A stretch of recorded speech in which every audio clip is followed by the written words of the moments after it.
G'day guys, welcome to the review of OPETAIA and David NYIKA. And a little bit dusty this morning, only got about 5 hours sleep.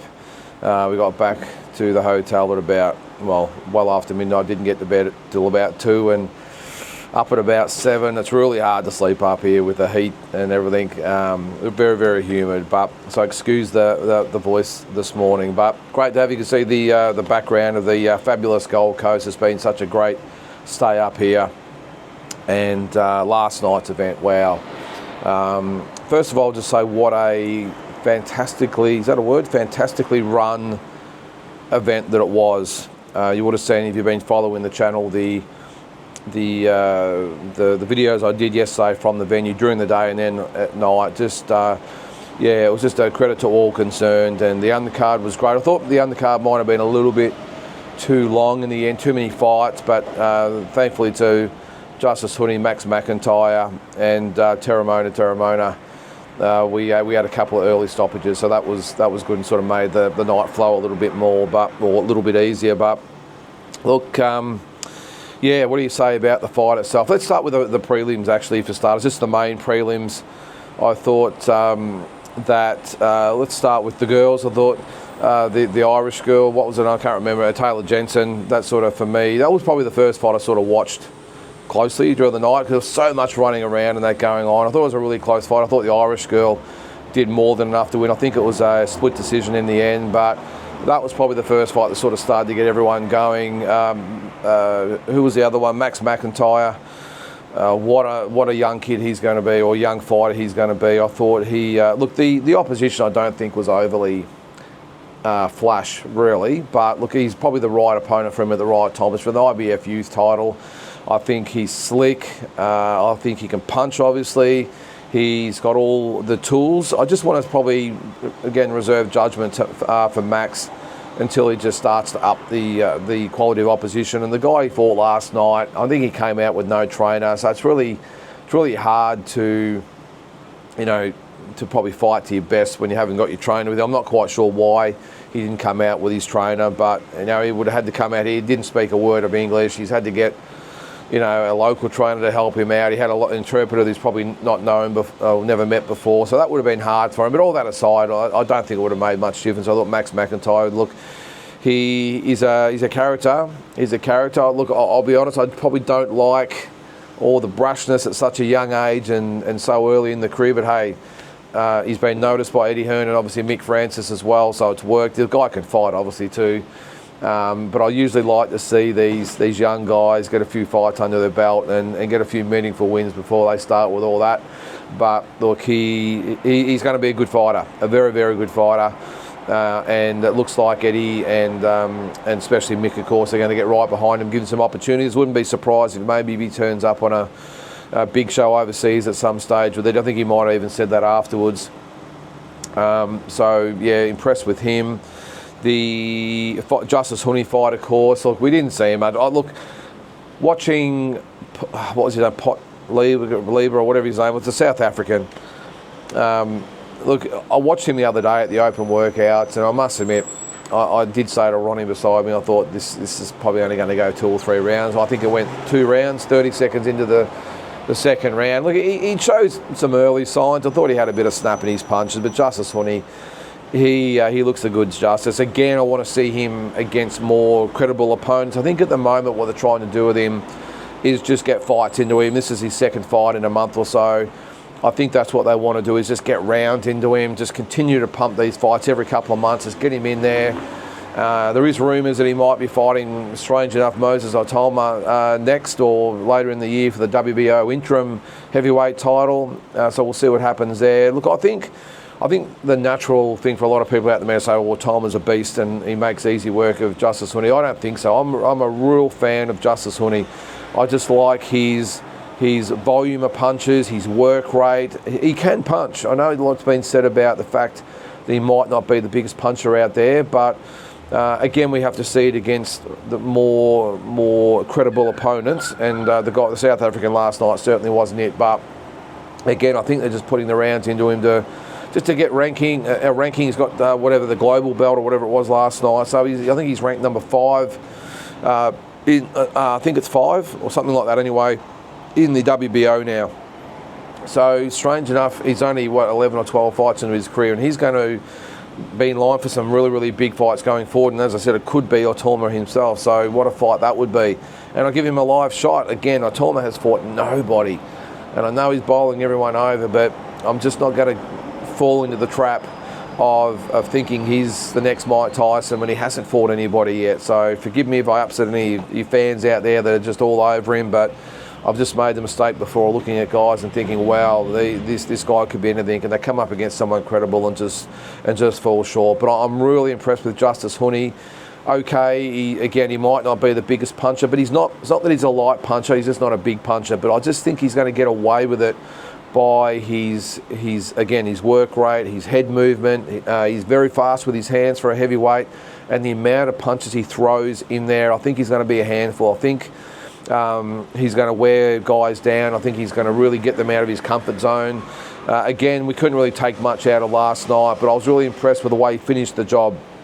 The only thing I'll probably say, though, with Justice, I've got a few concerns, is that he does, when he thinks he's got an opponent hurt or on the run, he does tend to get a little bit reckless, a little bit wild, and really starts to throw punches with abandon and or without abandon. I just think he can leave himself a little bit open, and as you progress, of course, up the rankings, you're going to come up against some big guys who can punch, and I just don't want to see that he might think he has a fighter hurt, unleashes and ends up wearing one and gets hurt or stopped or dropped or whatever it might be. So that's probably the only thing I think he needs to work on. I think above all that, he's got the tools. He's got everything. He's got everything it's going to take. It was interesting, though, we'll say, with Terramona, Eddie Hearn got up in the ring and said that this guy could be the future heavyweight champ, and then he had to get in with Justice's fight and say this guy could be the future heavyweight champion. So could we see those two guys down the track fight each other? What a matchup that would be. But again, really impressed with Justice. I really want to see him start to step it up now, and I think he's capable. I really do. I think he's got everything it takes to be a top 10 heavyweight and get a shot at those guys. So, and all you got to do is put yourself in the position to have a crack, and you never know what can happen. The other fight I didn't actually mention either, by the way, in the undercard was the Ben Mahoney fight. I was impressed with him. I'm just not quite sure. You talk about fighters with lack of power. That's the one thing that does really worry me with Ben. I think he's got some really good boxing skills, and the guy he fought last night was pretty tough. But there's something for me that's just at this stage is just missing, and I'm not quite sure what it is. One of them is definitely the power aspect. I'm just not quite sure he's got that X factor to be the world level type of fighter that we think he might be able to be. I don't know. I hope I'm wrong. I mean, of course, we want him to be on the world stage, but I'm just being perfectly honest and frank. At this stage, there's just something missing in Ben Mahoney that I'm not quite sure that he's going to be at that level. Again, hopefully I'm wrong, but look, he can box. He's got a good jab, good kit of punches, I suppose, but I don't know. I can't put my finger on it. And I don't want to seem like I'm having a go at Ben, but for me, just at this stage, he needs to really work on some aspects. Maybe again with the power thing, but can you work on power? I don't know. But maybe sitting down on his punches a little bit more. Maybe being a little bit more aggressive. I don't know. I'm just sort of grasping at straws. Call it a gut feel. There's just something that I'm just not convinced at the moment about Ben. But again, I hope I'm wrong. On to the main event, of course, and what an electric atmosphere it was. Both guys, when they came out, I had the vantage point that I had, and if again, if you see now, or the episode 4 video of our trip up here, I was in the spot where Jai walked down the stairs with the smoke and everything going on, and fair dinkum, I thought if the Terminator music was playing, it would be right out of Terminator 2. Fair dinkum, that's the way it looked. He come out of the smoke with a look on his face, and he walked straight towards me down the stairs. And David NYIKA, he was obviously steely-faced as well, but I just looked at OPETAIA and thought, this guy's not going to lose tonight. He really is in destruction mode, and he walked past me, and you could just see that he was ready to go, and then the ring walk was electric, and even the pre-fight was great. They had the sort of Samoan, Australian, well, the Australian anthem with a Samoan sort of theme to it, and it really got the place up and about, and I think there was 5,500 people there. As I said, the electricity in the crowd was there, it was palpable, it really was. It was so buzzing, and when both guys got in the ring, and strangely enough, even though Jai OPETAIA had the majority of the support, there's a lot of support there for David NYIKA as well. You know, when they introduced the guys, and Steve Pios did a fantastic job, by the way, with introductions, and when they got to the centre of the ring and faced off, I mean, I've been to a lot of fights, but I must admit there was a bit of a chill went down the spine, and thinking, wow, you know, this is you know, just electric. And the fight went, the bell went, and look, I was really surprised initially that we knew what Jai OPETAIA was going to do. I had a feeling he would come out and really try and really put it on David NYIKA. I think I've said in the lead up to the fight that I've got a feeling he was a little bit insulted by the fact that David NYIKA was put in as the opponent. I think that Jai thought he hadn't earned his stripes and really shouldn't be in there with him at this stage. But of course, 3 weeks' notice, they had to find someone, so it's not David's fault. I give him full credit for stepping up, but we knew what Jai was going to come out. He started fast and hard. Well, the surprising thing was that David NYIKA went with him, and I think what it was a combination of nerves and maybe adrenaline, and maybe the crowd with the way they were getting into the fight. Maybe he got a little bit carried away and started to trade with Jai, and I remember thinking, this is entertaining, and he's landing a few punches, but I remember thinking, this is not the game plan, if you ask me. I know he had to go out there and get a little bit of respect from Jai, don't get me wrong. I know he had to, you know, stand his ground occasionally and maybe try and get a good shot in with Jai to get his respect, but I just thought the way he was throwing punches recklessly and trading with Jai, you could see, was very comfortable.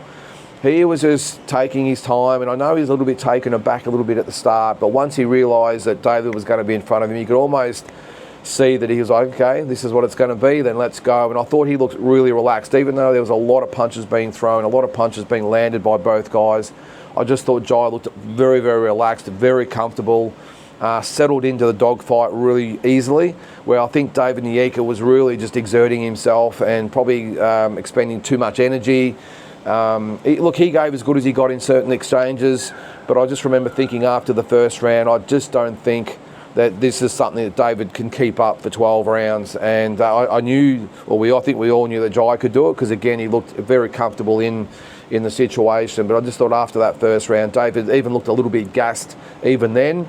The same for the second and third rounds, of course. And I just thought David was just starting to slow down a little bit. He started to get a little bit marked up, a little bit of blood, and Jai just looked like he was loving the fact that someone was standing with him and trading with him. And look, these guys have done a lot of rounds as well, so I think that's probably another reason why we got what we got last night. I think because they knew what each other had, they were quite content and comfortable to stand there and trade. But for Jai, it was the right move, not so much for David NYIKA. I just really thought that with the adrenaline getting involved and maybe just making him fight the fight that he maybe didn't really want to fight, I think the plan would have been, as I said, to get Jai's respect, but not to the fact where you're just trading back and forth with him and not taking a breath, not trying to get your range, not maybe showing him a little bit of movement.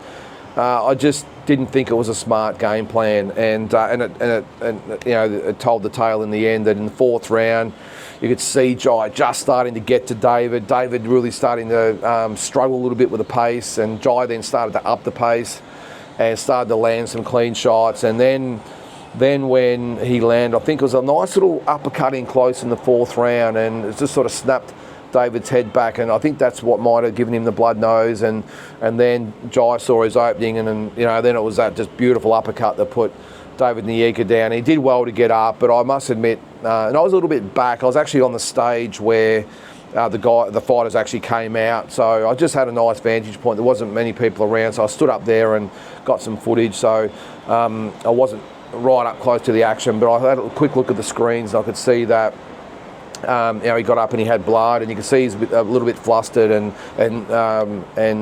gassed.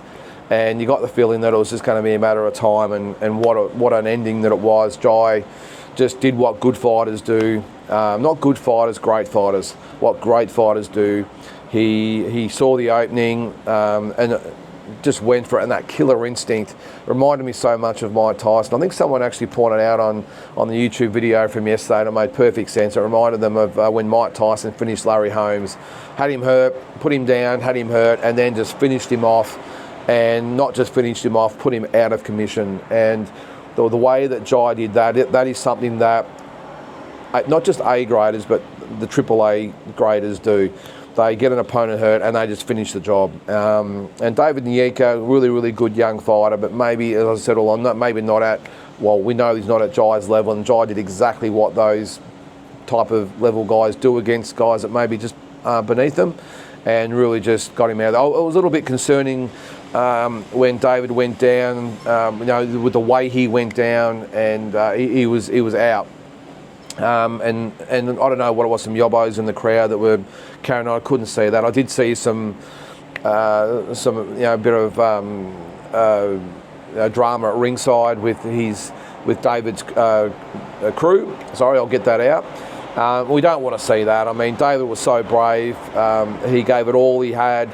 Again, I don't think it was the right game plan. Look, I've got a feeling that his corner would have been in between rounds saying, David, just calm down. But I just think, again, everything, he got caught up in everything and paid the price, and that's what happens when you do that against someone like Jai OPETAIA. But where to for Jai? The world really is his oyster, and I did say again last night in the video when I signed off that I think he's got the potential of going down as our best ever fighter this country has produced. I really do, and I know that's a bold statement with so many great champions over the years. I think he's still got a good 5 or 6 years of maybe even more, but a good 5 or 6 years of unifying the cruiserweight division, going up to heavyweight and seeing what he can do there. And the fact that he's fighting at the top level on those big cards and against the best opposition out there, I think he's going to be right in the conversation. I think of up there with the Fenix and Famos and Roses. I really do. He's such a special talent. And the thing is, when you see these fighters up close, it's one thing when you see them on TV. When you see them up close, you can just see this guy special. He really is. He's just got all the tools, punch, box. If you want to punch, he'll punch with you. If you want to box, he'll box with you. He will outsmart you. He'll just out everything you. He's just that type of guy, and his mindset, he's a killer. And I'm just such a fan of Jai OPETAIA, and I just think he's capable of anything. I really do. And I'm not going to say it's too early to say that. I think he's right there now, and I think he's definitely in the top 10 pound for pound for me in the world. I think he goes past someone like Janabek Alan Kanuli, who I had in my top 10 when I did it a week or two ago. Maybe even the Junto Nakatanis of the world. I really think he's now in the top 10. And I know there might be some people who say, well, it was only for David NYIKA, but I think David NYIKA is going to be a very, very good fighter. Having said that, does a fight like this really pull him back and maybe hurt him going forward, maybe his mindset or whatever it might be? I don't know. Let's hope not, because I think he's a really, really good fighter. So I think he's got a really good future in front of him. But for Jai OPETAIA, you would have seen it again in the video. We went in the change rooms last night, so balanced, so calm, I suppose, and he knows the mission that he's on. He knows where he's going, and a little bit more friendly last night than what he has been in the lead up with all the other interviews that he's done. But it was great to be in the change rooms as well, of course, and to be right amongst, have all access to wherever he wanted to go. So again, thank you to Tasman fighters for that, who made us feel so welcome and giving us just complete access and freedom to go wherever he wanted to. But so that's the review, guys. I just think the world is Jai OPETAIA's oyster. There is talk that Zurdo Ramirez will be next. That looks to be the fight, doesn't it? Zurdo Ramirez has said that he would like to fight Jai. Not quite sure who there is after that for Jai. I mean, I'm sure there'll be some others that'll pop up, but he does seem completely focused at the moment on unifying the cruiserweight belts, and then maybe we'll see him move up to heavyweight after that, and I think he can do great things there as well. So give me your thoughts, guys. Put it in the comments below. As always, what did you think of last night's event?